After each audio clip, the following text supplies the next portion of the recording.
Hi everyone, I am Amrita and welcome to my channel Fries and Shine. Here you will find evidence-based, no-nonsense, nutrition-related information. And in today's video, we're going to discuss weight gain associated with PCOS.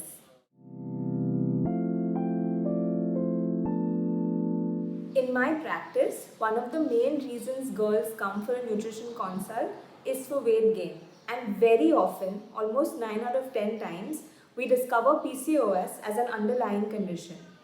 If you are new to my channel and finding me for the first time, I have done a video about what PCOS is and you can find this in the description below.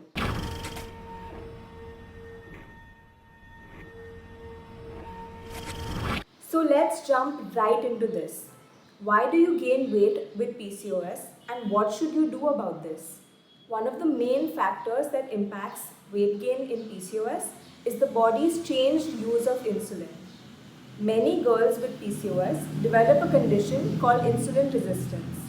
Now you may have heard of insulin and insulin resistance only in the context of diabetes, but girls with PCOS can develop insulin resistance too. In fact, if you do have PCOS, you are at a higher risk of developing type 2 diabetes later on in life.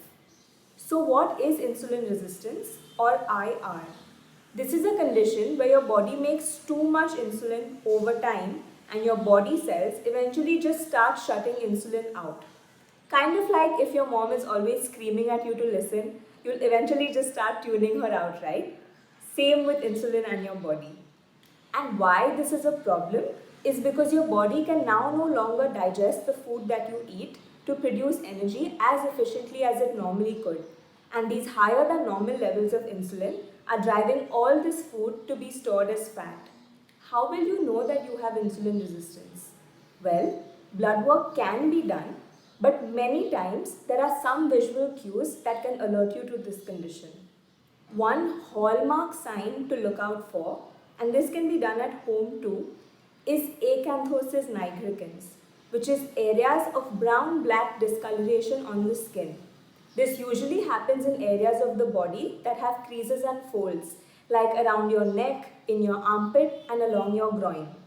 You may sometimes also see skin tags along your neck, your armpits, and your back, and these are associated with insulin resistance too.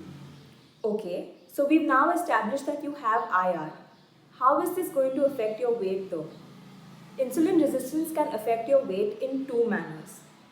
First is by insulin's interaction with male hormones, and secondly, insulin and insulin resistance interaction with your hunger hormones and your appetite regulation. Let's first explore the relationship between insulin and male hormone production. Now, higher than normal levels of these male hormones interact in really complex ways with how and how much insulin your pancreas secretes.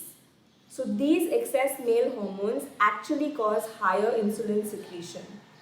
Remember, higher insulin secretion over time can lead to insulin resistance, which can lead to excess fat deposition. And here comes the double whammy. High insulin levels too, maybe from lifestyle factors, can impact and increase secretion of this male hormone. So it becomes kind of like the chicken and egg situation. You don't know what came first, but it forms a vicious cycle where one influences the other and it needs to be broken somewhere. The second way that IR can cause weight gain is through how our body uses energy. So when you eat food, it gets digested, absorbed, broken down into glucose and is finally ready to be used as energy by the body. But it needs insulin to do so. So insulin is like a doorkeeper. It needs to open the door to your cells to allow this glucose to enter to produce energy. But when you have insulin resistance, remember, your body is not listening to insulin. So the doorkeeper can't open the door and energy can't enter the cells, which is why no matter how much you eat, your body still thinks there's no energy available. And this is why your body sends signals to your brain asking you to eat more food, making this a cyclical loop again, which needs to be broken somewhere. If you have PCOS, have you ever felt like you are constantly hungry? That is your brain telling you, through your hunger hormones, that either your body doesn't have enough fuel to work or the food that you're eating is not being able to use to produce energy by the body.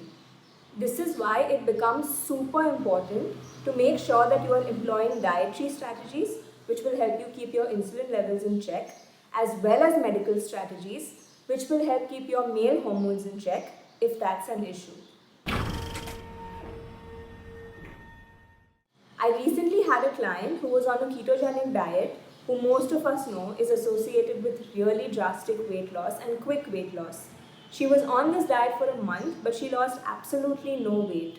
On investigating, we found out that she actually had PCOS and an underlying hormonal imbalance that was preventing the weight loss.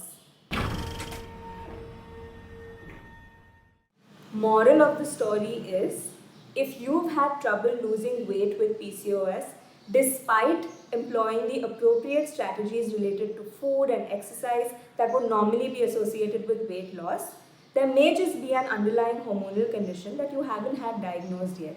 So don't be discouraged. And whether you are a girl with PCOS or the parent or well-wisher of someone with PCOS, you now have this information readily available so you can take action sooner rather than later. This is really important to keep in mind, especially because PCOS is normally diagnosed in teenage girls and in young women who are already experiencing a lot of body image issues without the added stress of PCOS-related fat and weight gain.